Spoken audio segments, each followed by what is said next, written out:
front of me is Motorola Edge 30 Pro, and today I would like to show you how you can download and apply animated live wallpaper called Magic Fluids.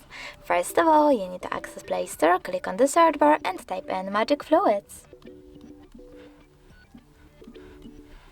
Then install this free app from this developer and choose Open. Now click on those three lines at the bottom right corner. Select Settings and tap on I accept. Now you can adjust all of those wallpaper settings however you wish to, and when you're ready, click at the top right corner and bottom one again. This time click on Set as Live Wallpaper, Click on Set Wallpaper and pick Home Screen or Home Screen and Lock Screen by tapping on the best option for you.